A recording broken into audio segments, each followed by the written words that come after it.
Hello, everybody, and welcome to this presentation for the Future of Education conference entitled Integrating the Funds of Knowledge Approach into ESOL Teacher Preparation. So my name is Dr. Brian Hibbs. I'm a professor of education at Dalton State College in the USA. So the agenda for this presentation, so first we'll start with a brief definition of funds of knowledge, what that concept is, why it's important for students, but also for important to integrate into teacher preparation, more specifically. Then we'll I'll briefly share the research question that guided this exploratory study. And then next, I'll provide some context about the logistics of the course unit on funds of knowledge that was embedded in an ESOL culture and education course, and also give some logistical information about the collection and analysis of data for the study. Then I'll share some preliminary findings with the study, particularly with respect to the findings obtained from the qualitative data. And then I'll end with a brief review of next steps of where I imagine the study going. So in case you may not be familiar with the concept of funds of knowledge, so González Molinamanti defined funds of knowledge as historically accumulated and culturally developed bodies of knowledge and skills essential for household or individual functioning and well-being. So the funds of knowledge approach really initially was established in the late 1980s / early 1990s by work by Belethioanith and Greenberg, really looking at the knowledge, experiences, expertise, skills, abilities, etc., that Mexican American households demonstrated.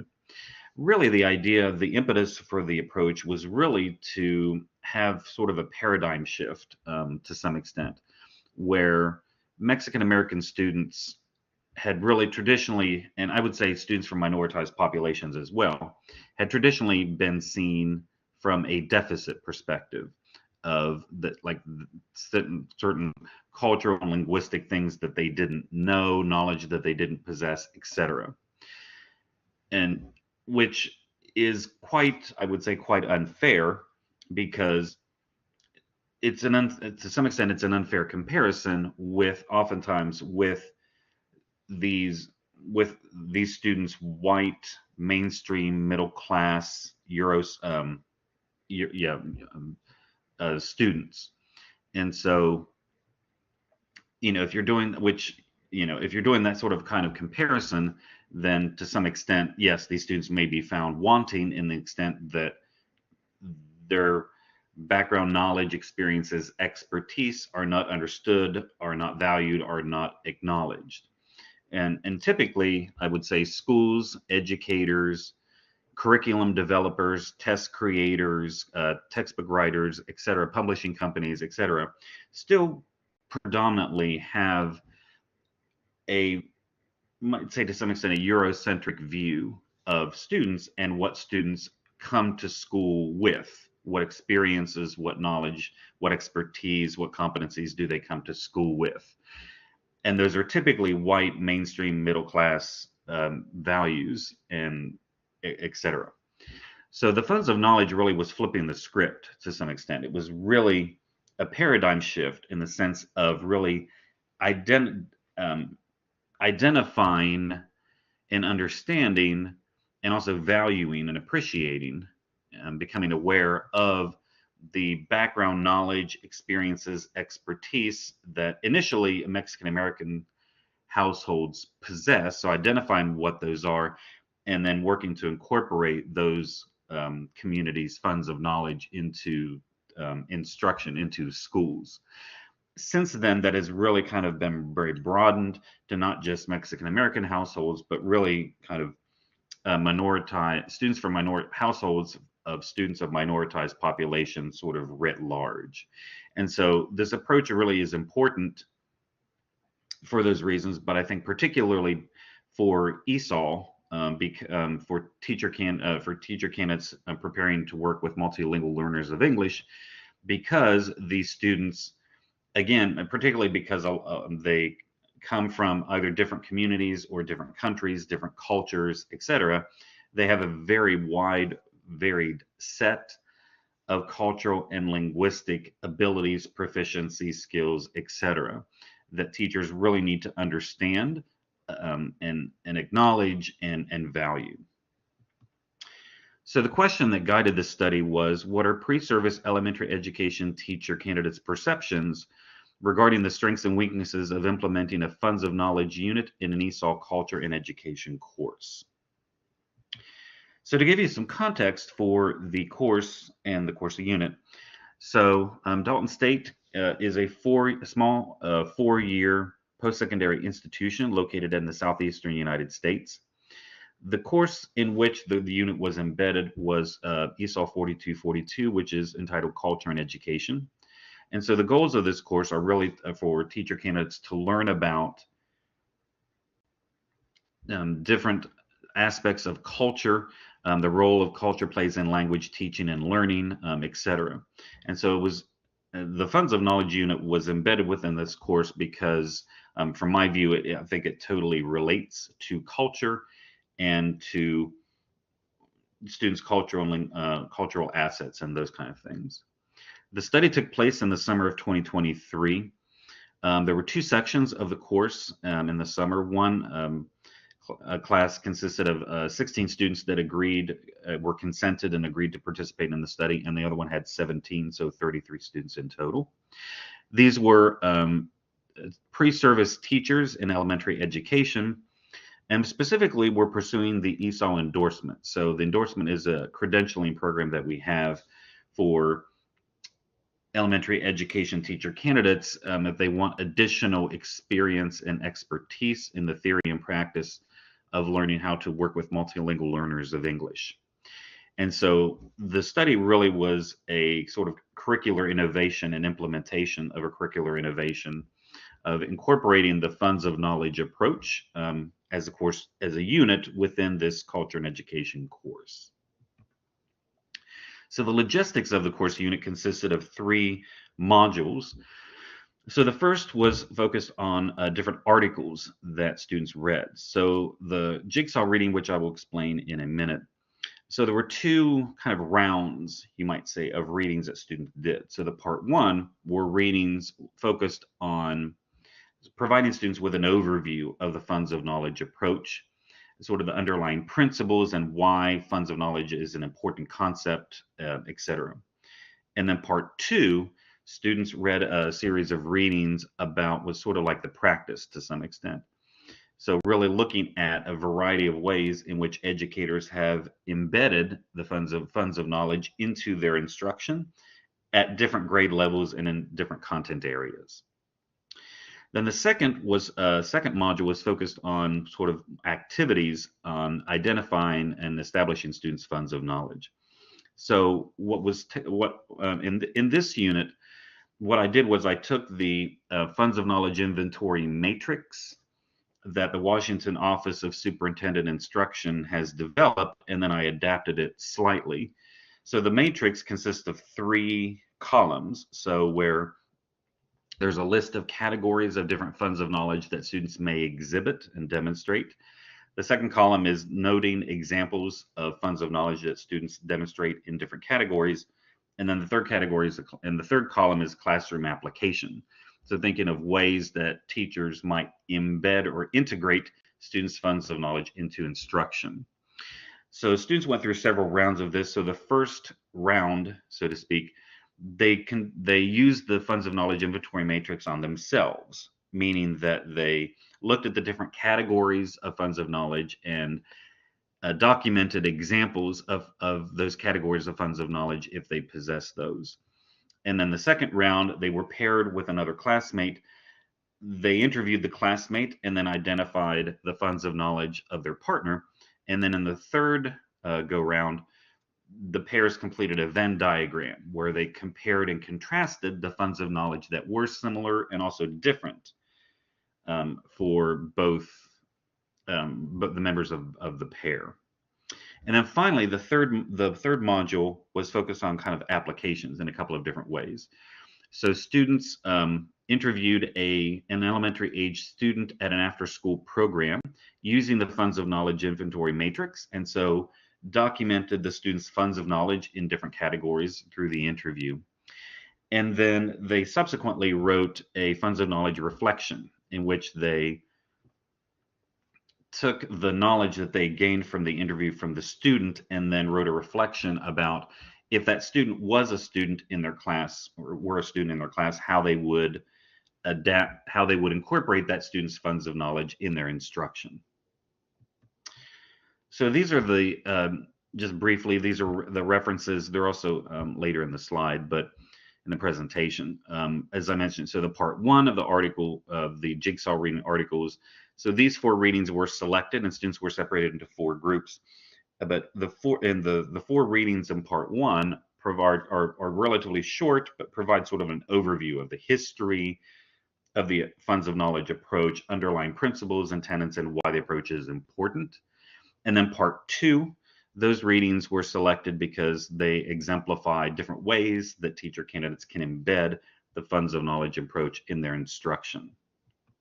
So the way the jigsaw reading group, it was a multi-step process. So for each of those part 1 and part 2, there were different steps within each of those.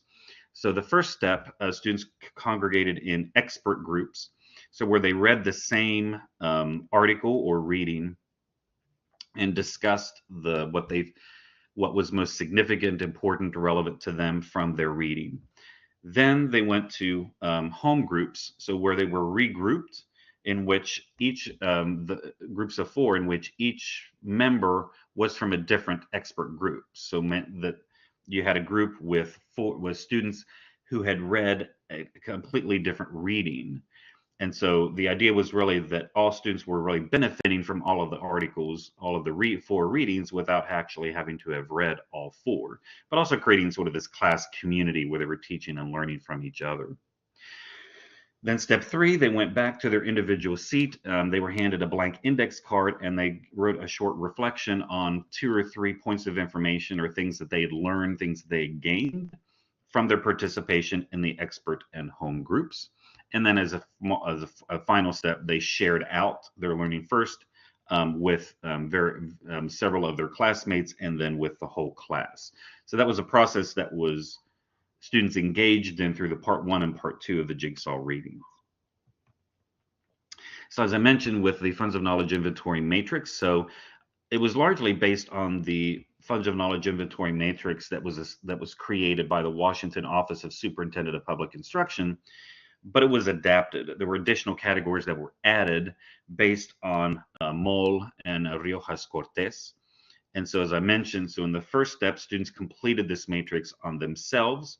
Then they completed it on a partner, and then they completed a Venn diagram where they identified funds of knowledge that they did and did not share with their partner. And this is an example of the funds of knowledge, the categories that were established ultimately with the adapted matrix. And then finally, as the third module, was the application. So first, where the students completed the funds of knowledge interview with a student at the after-school program, using the matrix, and then identified that student's funds of knowledge, and then wrote a reflection in which they considered what they'd learned from the funds of knowledge unit, but also the interview with the student at the after-school program, and then how they would embed, if that student were a student in their class, how they would incorporate that student's funds of knowledge into their teaching. So data for the study were collected via a post-course questionnaire, which was administered after all the 3 modules of the course unit were completed. It was a mixed methods post-questionnaire, which consisted of 10 Likert scale statements on a scale from 1 to 5, where students indicated their level of agreement or disagreement with different components of the course unit and that they felt were more or less effective. And then there were also 5 open-ended questions asking students about what they saw as strengths and weaknesses of the course unit, but also their recommendations for improving the course unit moving forward. The quantitative data were analyzed using descriptive statistics, and the qualitative data were analyzed using thematic analysis. And so, as I mentioned, this presentation is going to focus, because of time constraints, is really going to focus exclusively on the qualitative part. So what happened during the thematic analysis is that what I used was inductive coding, meaning that the codes really emerged from the data themselves. I did not use a prescripted or a priori set of codes established like in theory or in literature. The codes really emerged from the data themselves. And so students predominantly referenced the different course components in their data. So that's how the analysis was really framed, by looking at like the positive and negative aspects of the different components of the course unit. So these were the questions that were the 5 open-ended questions that were included in the post-course questionnaire. So number 1, which aspects of the course unit on funds of knowledge did you enjoy the most and why? Number 2, which aspects did you enjoy the least and why? Number 3, which aspects of the unit did you find most helpful and why? Number 4, which aspects of the course unit did you find least helpful and why? And then number 5, what recommendations or suggestions do you have for improving the course unit moving forward? So first, what we'll do is kind of look at the readings, the jigsaw readings that were completed. Numerous students gave a number of positive comments regarding the course readings.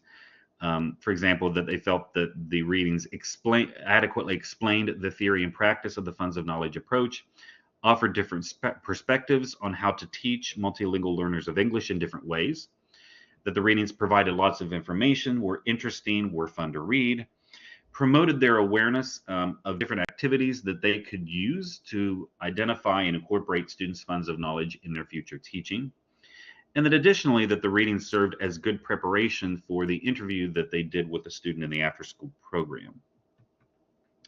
But there were some less than positive aspects of the readings from their perspective as well. A number of students commented, for example, that some of the readings were too long, they were too difficult, they were academically challenging, they were incorporated a lot of terms and concepts that they weren't unfamiliar with, that they had to reread them, etc.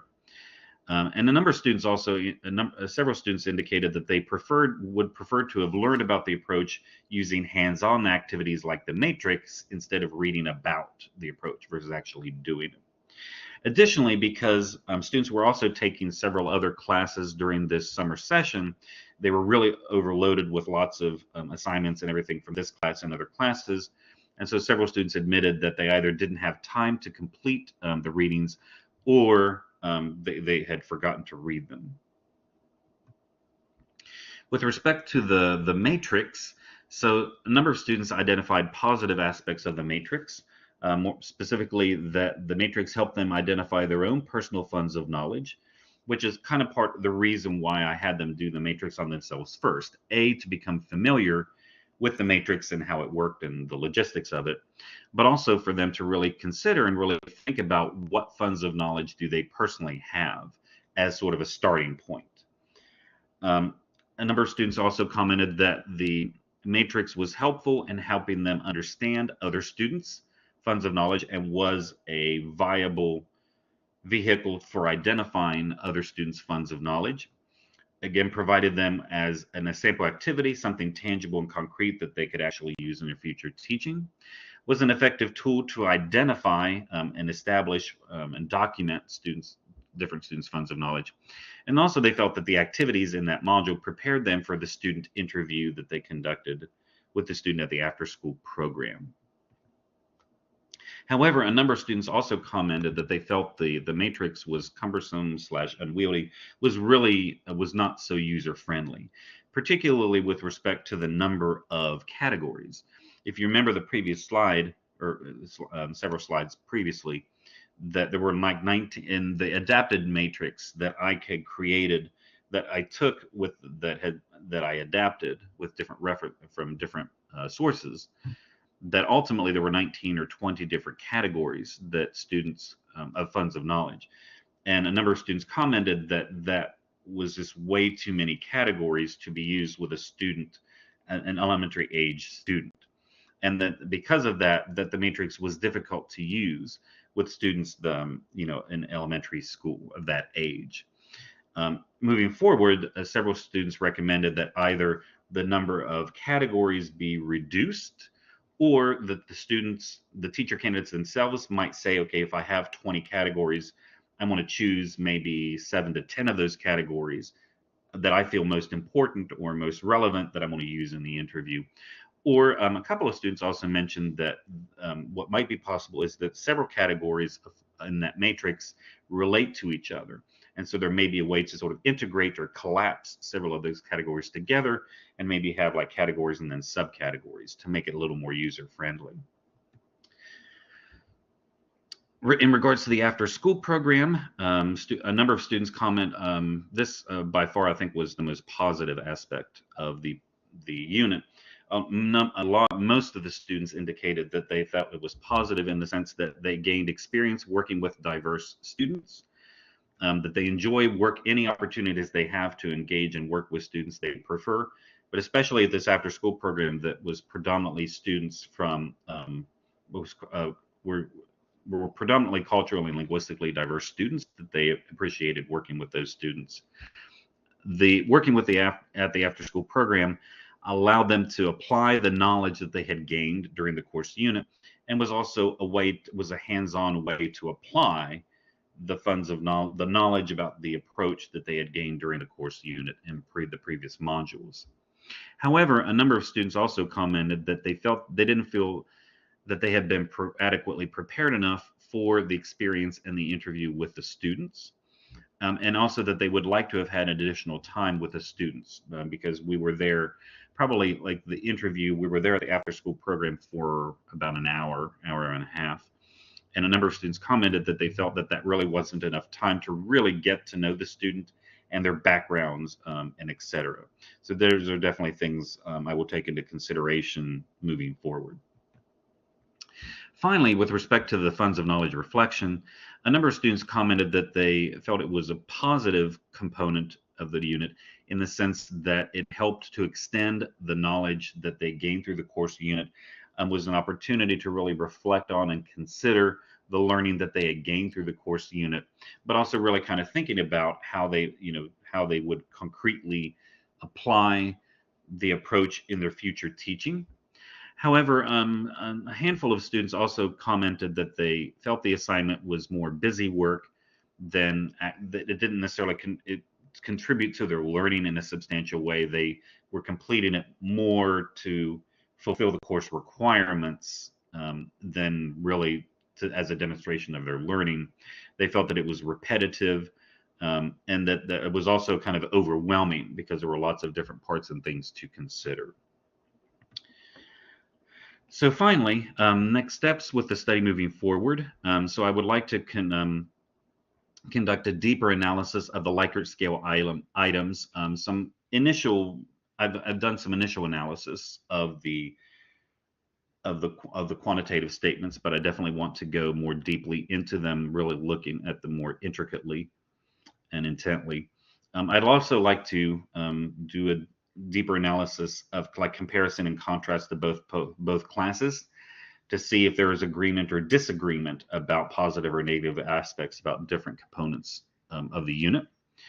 I would also like to replicate the study moving forward, but much more than just like using only a post-course questionnaire for a data source.